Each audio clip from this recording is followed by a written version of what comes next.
서울 성북갑 선거구에서 이번에 재선에 성공하신 분입니다. 국회 법사위 민주당 김영배 의원 모셨습니다. 어서 오십시오. 네, 안녕하십니까. 네, 아유 축하드립니다. 예, 감사합니다. 이제 목이 조금 돌아왔어요. 아 그래요. 네. 이제 2주차 되니까 이제 네, 지난주까지는 인사를 계속 했고요. 이번 당선 주도 인사. 좀, 예. 네, 바쁘게 지금 움직이고 예. 있어요. 저는 선거 끝나고 이제야 막 이제 그 여파가 오는 것 같습니다. 네, 그러니까. 감기가. 쉬진 못했더니 저도 이제 마찬가지예요. 네, 피로가 이제 좀 피로가 막. 올라오는 것 같아요. 이거부터 좀 여쭤보겠습니다. 그 최상병, 최해병이라고 해병에서 불러달라고 하는데 이 사건 그 수사외압 관련해서 이시원 공직기강 비서관이 등장을 했어요. 뭐 많은 분들 아시는 분이긴 한데 이분이 바로 류성 저 서울시 공무원 간첩 그렇죠. 단 조작 사건 담당 검사였는데 이 사건이 굉장히 중요한 문제의 핵심이 될 것 같다라는 전망이 지금 나오고 있습니다. 그리고 이번 영수회담에서도 핵심 의제로 이재명 대표가 지금 걸고 있는 이런 상황인데요.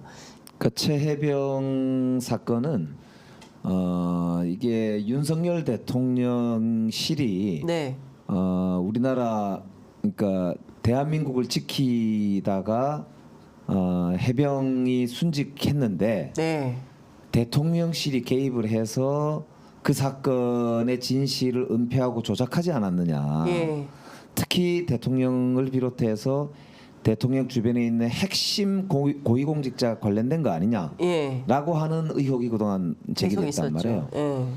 그리고 이번 선거에서 그 사건이 굉장히 중요한 맞습니다. 하나의 민심을 결정하는 데 계기가 됐었거든요. 예, 그러니까 런종섭이다. 맞습니다. 뭐 이러면서 네. 이제 국방부 장관 출신을 뜬금없이 호주 대사로 네, 임명한 게 이제 핵심 피의자. 예, 이 사건의 은폐 조작 외압 사건을 밝힐 수 있는 핵심 피의자인 이종섭을 도망 보낸 거 아니냐? 그렇죠. 대통령이 직접 호주 대사를 임명해서 이런 이제 의혹이 있으면서 선거 결과가 야권의 압승으로 나왔기 때문에 네, 이거는 한마디로 얘기하면 민심이 이미 이거는 최해병이죠. 최해병 네. 사건과 관련해서 대통령이 특검을 하든 네, 진실을 밝히는 쪽으로 의사결정을 해야 된다는 이제 결판이 난 거예요. 네, 그렇기 때문에 이거는 이번 총선의 민심을 대통령이 존중하느냐 그렇지 않느냐. 이번에 총선 결과에 불복하느냐 아니냐의 네. 바로미터가 될 수밖에 없다는 것이고요. 예, 예. 그게 이제 바로 대통령실이 본인이 직접 관련돼 있는 사건이기 때문에 더더욱 이거는 이론의 여지가 없습니다. 그냥 네. 야권에서 국민의 민심을 받들어서 특검을 하자고 하면 특검을 해야 되는 것이고 예. 그렇지 않고 공수처 수사를 하자고 좀 기다려보라고 하면은 또 그렇게 하는 게 저는 예. 민심을 받드는 태도이고 순리다 이렇게 말씀드리고 싶고 그런 점에서 보면 네. 이 사건이 대통령실에서도 예전에 민정수석실의 기능을 절반 이상 담당을 하고 있다 이렇게 볼 수 있는 공직기강 비서관이 네. 그 당시에 8월 문제가 되는 2일 날이거든요. 예.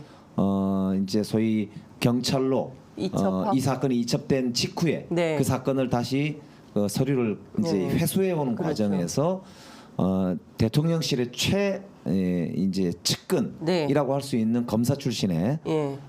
이시원 공직기강 비서관이 법무부의 이제 국방부의 법무관리관하고 통화를 해가지고. 통화를 한 정황이 예. 있다라고 하는 그렇죠.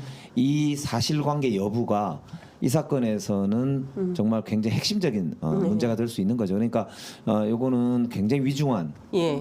그런 이제 정황이 아닌가 생각이 돼요. 지금 뭐 21대 국회가 끝나가긴 합니다만 국회 법사위를 좀 열어서 국방위도 좀 열어서 이가 지금 뭐 계속 새로운 증거가 나오고 있기 때문에 이걸 좀 짚어봐야 되는 건 아닌가요? 우선은 제가 보기에는 이 사건은 수사 중인 사건이기 때문에 예. 법사위를 먼저 열게 되면 공수처에서 아마 내용을 답변하기가 조금 쉽지가 않을 예, 것 예, 같고요. 그런 점에서 보면은 국회 운영위를 먼저 열어서 예. 대통령실에서 대통령의 통화 여부 그리고 공직기관 비서관을 비롯한 네. 그 당시 임기훈 국방비서관, 네. 그다음에 임종득 지금 당선자죠. 그렇죠. 예. 안보 2차장 예. 등이 통화를 한 적이 있느냐, 예. 어떤 역할을 했느냐. 예. 라고 하는 거를 먼저 예. 정확하게 따지는 게 예. 순서일 것 같고요. 그리고 나서는 국방위원회를 열어서 네. 이제 아까 이제 이 예. 후속으로 예. 김계환 해병대 사령관과 예. 임성근 사단장, 통화했죠. 예, 그리고 이제 박정훈 수사단장 예. 등 이제 관계자들과 그리고 이제 유재훈 법무관리관, 예. 이종섭 장관 예. 등이 어떤 도대체 역할을 예. 한 거고 이 예. 사건의 전말이 어떻게 된 거냐. 예.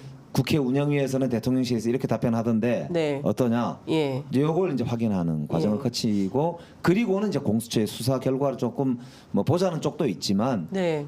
결국에는 법사위를 열어서 이게 실제 범죄 사실 여부가 어떻게 되는 것인지 네. 이 어떤 수사기관에서 수사를 해야만 예. 이 사건을 정확히 밝힐 수 있는 것인지 네. 이걸 이제 확인하는 이런 순서로 하는 게 옳지 않을까 싶은데요. 사실 그 홍익표 원내대표가 이 사건과 관련해서 국정조사도 해야 된다. 그리고 그러니까 이게 이제 이 순서로 국회가 열리지 못하면 예. 결국 국정조사를 통해서 종합적으로 사실- 증인들을 종합 채택을 해서 네. 아까 말씀드린 대통령실 그리고 국방부 네. 그리고 이제 이 공수처를 비롯한 네, 여러 네. 수사기관 관계자들도 필요하다면 예.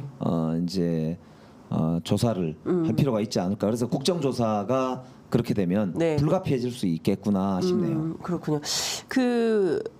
왜 이렇게 분주하게 움직였을까요? 8월 2일. 그리고 사실 지난해 있었던 그 정기국회 때 국회 상임위에서도 관련된 분들을 다 불러다가 물어봤을 때 다 부인하고 아니라고 하고 통화한 적 없다고 하고 하지 않습니까? 대한민국이 대통령제잖아요. 예. 대통령제 하에서 청와대 계셨잖아요. 예. 대통령의 비서관이나 네. 그리고 장관들이나 네. 이런 사람들이 갑자기 분주하게 움직이면은 그게 이유가 뭘까요? 그러니까요. 예. 예.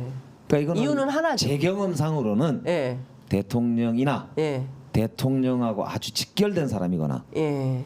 가 관련돼 있다 이렇게 관련돼 있다. 추측할 수밖에 없는 거예요. 예. 왜냐하면 예. 저도 민정수석실 근무해봤지만 네, 네. 민정수석실은 눈에 보이지 않게 활동을 하고 네. 특히 대통령과 관련되어 있는 여러 주변의 친인척이나 측근들이나 네. 혹은 뭐 주요 당직자나 주요 공직자들이 예. 대통령을 팔아서 엉뚱한 짓을 못하게 하는 예. 뭐 그런 역할을 기본으로 하잖아요. 예. 근데 사고가 생기면 즉각 출동하거든요. 즉각 출동. 예. 그러니까 그런 점에서 보면 이시원 공직기강 비서관이 딴 날도 아니고 8월 2일 날 예. 바로. 예. 이첩했던 서류를 서류를 회수. 찾아오는 바로 그날 예. 그것도 그 낮에 예. 법무관리관하고 예. 통화를 했다는 거는 예. 법무관리관도 법무부의 법무관리관도 아니고 예. 공직기강 비서관이면 민정이잖아요. 예. 근데 왜 국방부에 있는 법무관리관하고 예. 통화를 할 일이 있었을까? 예. 이거는 대통령과 예. 대통령실 전체에서 매우 중요한 일이 있었다. 이렇게 보여지거든요. 예.